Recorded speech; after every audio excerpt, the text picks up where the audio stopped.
With its police positive, Colt added something to the revolver, and that was really a hammer block safety. With this little gun, you could carry all 6 chambers loaded, and frankly, they were beautifully made. Generally, when you're looking at a timeline of Colts or any manufacturer, they name their models, you know, in kind of like a consecutive order. You can tell whether that's a 49 Pocket, that's a 51 Navy, that's a 60 Army.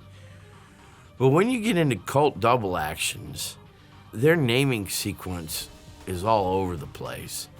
There's the Colt Police Positive, the Colt Police Positive Special, the Police Positive. It's like 5 or 6 different guns, all with variations of the exact same name. But the one we're looking at is the Colt Police Positive Special, which was the gun introduced in 1907 that Colt made to take the .38 Special cartridge. It's primarily developed for law enforcement, same as the Smith Wesson Model 10, which came out 3 years later.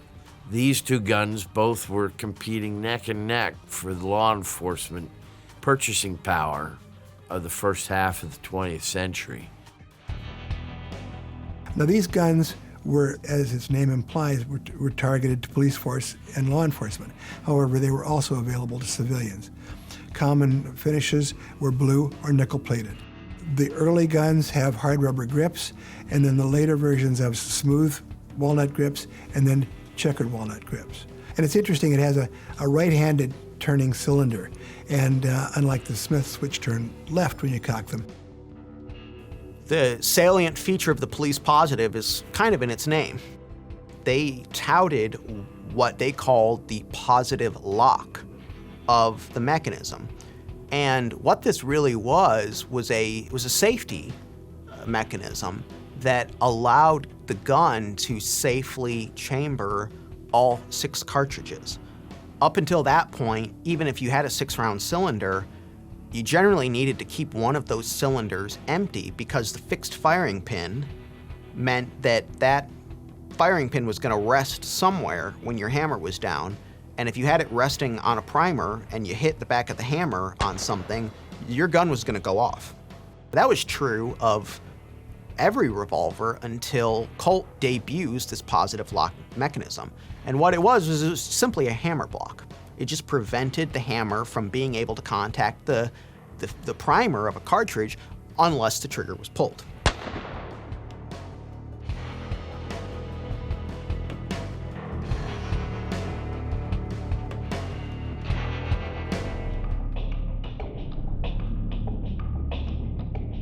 The Police Positive reflects where Colt was going with revolvers.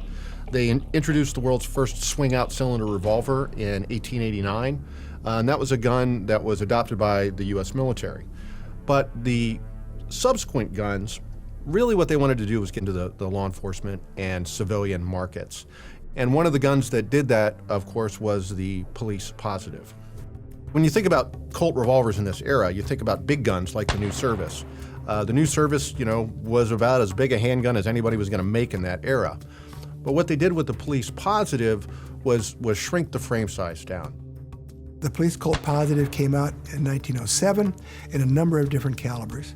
And then when they decided to make another version in a more powerful .38 Special, they decided to come out with a Colt Police Positive Special.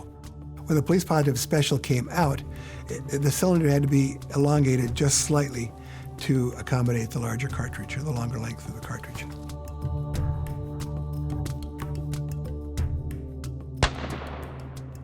They made it was like 750,000 guns.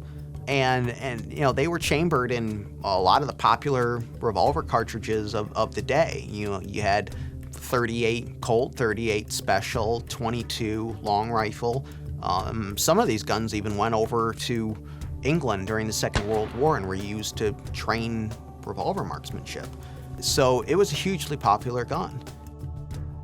The guns themselves are kind of, by collectors, ignored, looked over.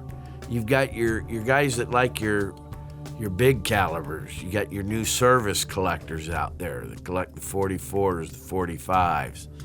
the guns that were used in World War I, the 1917s, things like that. And then you got your detective specials, your banker specials. And the everyday beat cop revolver kind of gets overlooked, but if you start looking at them in the collector's eye, the guns that were made in the 20s and 30s, there were no finer revolvers made on earth. The fit and finish, the blue, that royal Colt blue on those guns is literally artistry. You just don't find that anywhere on any gun, from that time period. You see them advertised in American Rifleman magazine all the time from the 20s and 30s as being the revolver that took this match or that match at Camp Perry and the Olympics. So they're really neat guns, and they're well priced right now for the collector to get into a market that is a quality firearm, but underappreciated value-wise.